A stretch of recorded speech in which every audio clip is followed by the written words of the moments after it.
Assalamualaikum warahmatullahi wabarakatuh. Senang sekali jumpa kembali dengan Wahyudi AS. Kali ini kita akan sajikan seri assessment bagian yang ketiga kurikulum merdeka ya. Pada topik assessment dalam alur penerapan pembelajaran. Tentu ini diperuntukkan bagi para bapak ibu guru ataupun sekolah, khususnya sekolah penggerak ya, yang akan menyusun berkenaan dengan tahapan-tahapan penyusunan penerapan pembelajaran serta assessment ya. Oke. Assessment dalam alur penerapan pembelajaran ada 3 tahapan ya. Yang pertama adalah tahap persiapan ya. Kemudian yang kedua adalah tahap pelaksanaan dan yang ketiga adalah tahapan evaluasi ya. Oke. Pada tahap persiapan nanti yang pertama yang akan dilakukan adalah komite pembelajaran, yang mana komite pembelajaran itu terdiri dari kepala sekolah, pengawas sekolah, dan perwakilan guru. Nanti khususnya di sekolah penggerak ini akan mengikuti pelatihan pembelajaran sebanyak 72 jam pelajaran ya. Jadi sekali lagi pada tahap persiapan khusus bagi sekolah-sekolah yang mengikuti program sekolah penggerak ataupun mungkin juga nanti sekolah yang ikut mandiri ya di program sekolah penggerak ini.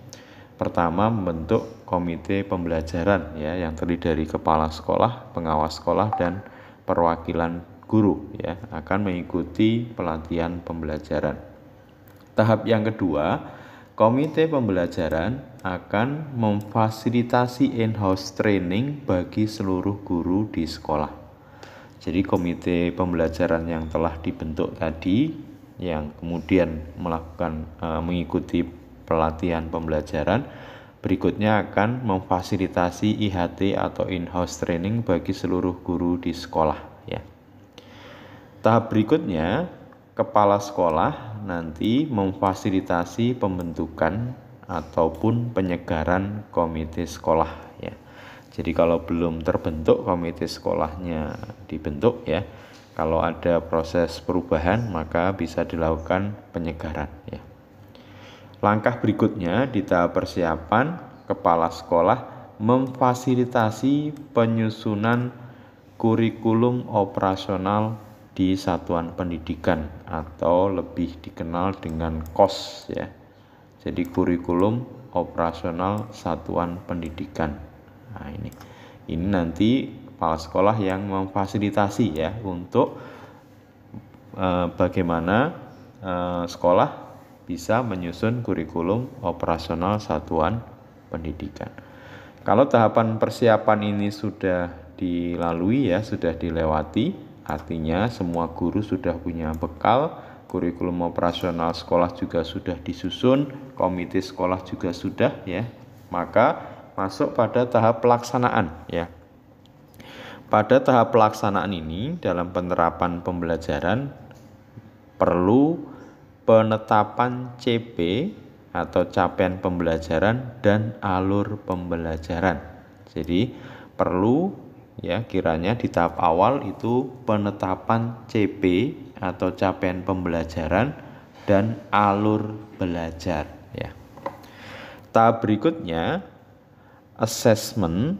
Jadi melakukan proses assessment ya nanti untuk mengetahui posisi peserta didik atau murid di awal, dan juga assessment untuk akhir di siklus pembelajaran ya.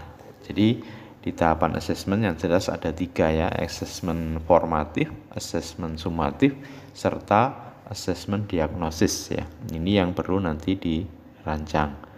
Kemudian refleksi dan menetapkan tujuan belajar dan bentuk assessment untuk tercapainya tujuan tersebut ya. Jadi tahapan setelah assessment untuk mengetahui posisi siswa di awal dan di akhir, berikutnya adalah menetapkan tujuan belajar dan bentuk asesmen untuk tercapainya tujuan tersebut. Jadi ini asesmen di awal dan di akhir, ini adalah asesmen di proses ya. Tahapan berikutnya adalah memilih dan menetapkan perangkat ajar serta aktivitas pembelajaran ya. Jadi tahapan berikutnya setelah asesmen awal, asesmen akhir, dan asesmen untuk proses ya. Berikutnya adalah menetapkan perangkat ajar, bisa berkaitan dengan modul, LK, dan seterusnya, serta aktivitas pembelajaran yang dirancang ya. Tahapan berikutnya adalah sosialisasi target belajar dan menyepakati keterlibatan orang tua atau komunitas pendidikan ya. Jadi karena di kurikulum Merdeka ini ada kekhasan ya kaitan dengan proyek dan seterusnya, tentu sangat memungkinkan untuk keterlibatan mitra ya. Mitra itu bisa orang tua, bisa masyarakat atau komunitas pendidikan. Tentu ini perlu disosialisasikan ya. Berikutnya menjadi satu siklus utuh, yaitu pelaksanaan pembelajaran dan asesmen ya. Jadi setelah tahapan-tahapan perencanaan dan seterusnya dilakukan, sosialisasi dilakukan, maka berikutnya melaksanakan atau pelaksanaan pembelajaran dan asesmen. Asesmen sendiri untuk memonitor kemajuan belajar peserta didik atau murid selama proses pembelajaran. Ini nanti dipakai sebagai umpan balik berikutnya menjadi siklus ya, menetapkan CP dan alur belajar untuk tahapan berikutnya. Jadi tahapan pelaksanaan pembelajaran ini menjadi sebuah siklus ya. Oke, setelah itu tahap yang ketiga adalah tahap evaluasi ya. Evaluasi berkenaan dengan capaian target belajar ya. Jadi setelah proses pelaksanaan pembelajaran perlu ada evaluasi dan refleksi ya. Berkenaan dengan apa?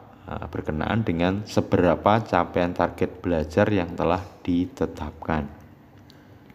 Berikutnya juga kaitan evaluasi dan refleksi terhadap apa? Terhadap dukungan orang tua terhadap target belajar ya.